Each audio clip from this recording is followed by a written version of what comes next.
What's going on, reef builders? I just got an order of really fun reef aquarium animals that I've been looking for to get at the studio since I set up the studio. And you've seen by the title by now, I'm talking about abalones. I call these like a reef Roomba, or a Roomba from your reef, because the way they move around, they're really just like meticulously cleaning your reef tank. And we're gonna talk a little bit more about abalones in general, but let me show you the ones that I got today, because I'm really excited. So these are from Bali Aquarium, and they came to me via Unique Corals. These are aquacultured. Now there's like 200 species of abalones, and most of them are temperate or cold water. So you might be tempted to see some live ones for sale at the seafood market. They absolutely will not live in your reef tank for more than a couple days. These guys, you know, what you see at the market are cold water animals that should be kept in even colder water than where they're at. But the ones you'll find in the aquarium hobby, they are tropical species, and they are all aquacultured, so they're not wild harvested, and that means you'll get, you know, very uniformly shaped and sized animals. So this is a aquacultured hybrid of the Acier abalone, Haliotis asinina, and the squamate abalone, Haliotis squamata. So most of the pure Acier abalones that I have are solid green, or really jade, and we're going to take a look at that here in a little bit. But these are a little bit more on the red side, like the squamata, and from what little I can find about them, these stripes right here are actually due to diet, but it makes them really pretty. And unlike some other animals that we have in our reef tanks, I don't know why, but stuff just doesn't tend to grow on the shells of the larger ones that I have. So one of the things that's really cool about abalones is they come from subtidal habitats, so just like right below the edge of the water in a lot of places. So those places are harder for other animals to graze, and they are specially adapted to hold on to rocks in very high flow, making them just like the perfect reef aquarium animal for a high flow aquarium. Now I already know what you're thinking. This big old sucker, you know, these guys are babies right now.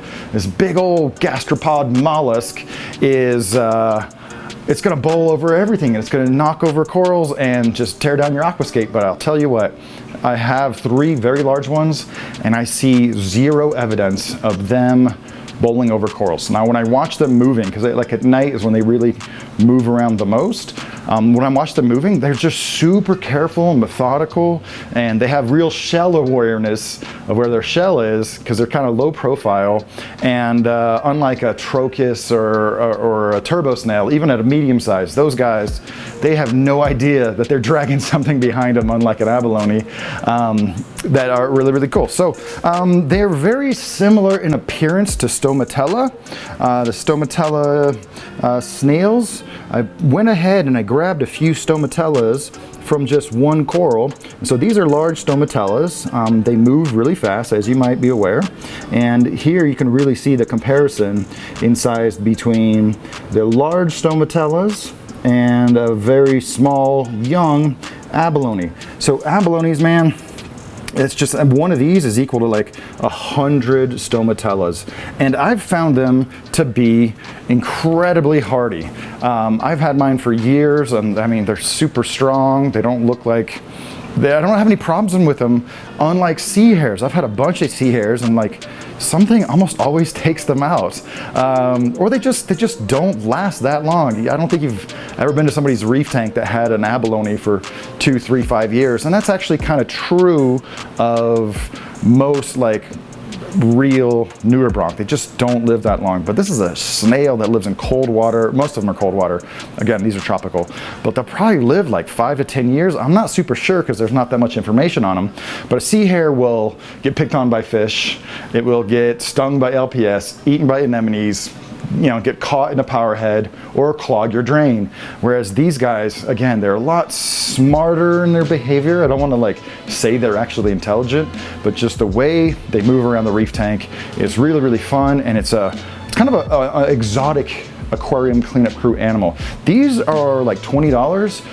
but you will get more than $100 worth of work if you got the equivalent amount of like hermit crabs and snails and things like that. So yeah, really excited to get these out to the tanks. But before we do that, let's go take a look at one of my large adult ass ear abalones that is just happens to be in a good place, or she was. Oh no, she was right there. Where'd she go? All right, she's back there. And so I would say the only real challenge with abalones is trying to get them off, like trying to move them. So one thing I can say is I've done this, I have some experience handling them, and if you get at them from the back, they're just gonna run away and hunker down. But if you come at them from the front, they will actually just kind of rear up. They'll just rear up, and you're not pressing them off. They're just gonna like rear up and like slowly crawl on your hand, and they are incredibly sticky and slimy. So I don't handle them that often, but let's go ahead and take this big Bertha over here into some more natural spectrum so you can appreciate the, the full spectrum beauty of this animal. I'm just gonna put you right down here. And so this is, oh, let go, so sticky. So this is a large ass ear abalone. Look at that animal, so cool. Oh my God, my hand is too slimy to zoom in with the camera. So this one I've had for about 3 years. These were called, what are they called? Green abalone racers. I mean, you used to be able to get these all the time in the aquarium hobby, and now I've got some babies, but these are hybrids. So I'm curious if they're gonna grow bigger or smaller or differently. But yeah, this is a big one right here.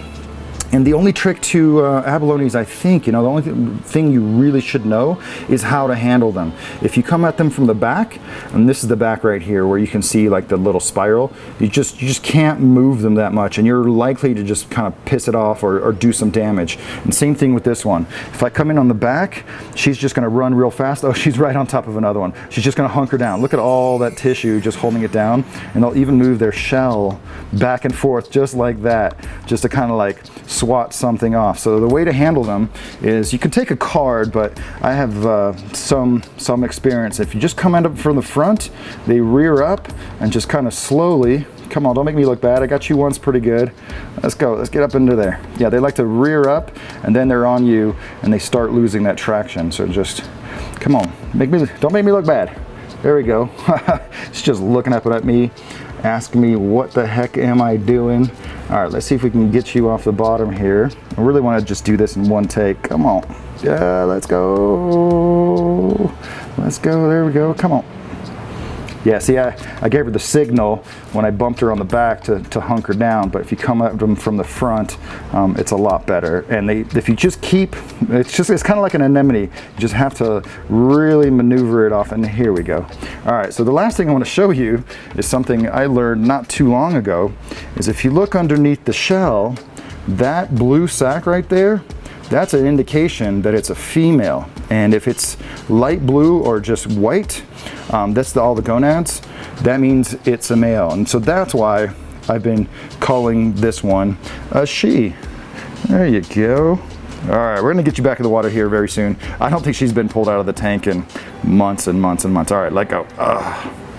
So that's pretty much what I know about abalones. I think they're such an awesome aquarium animal, and they're just a taste of the diversity of invertebrates that are really suitable for keeping your reef tank, whether you're trying to clean up algae or just trying to enjoy something cool that's not just a fish, a coral, or a clam. So if you have any questions about abalones, now's a great time to put them in the comments. Debatably, there's not that much information on abalones that you don't eat, that you keep in an aquarium. But now's a good time to put it in the comments. Make sure to like, comment, subscribe. Thanks for joining me on this video. I'll catch you guys on the next one. Later, guys.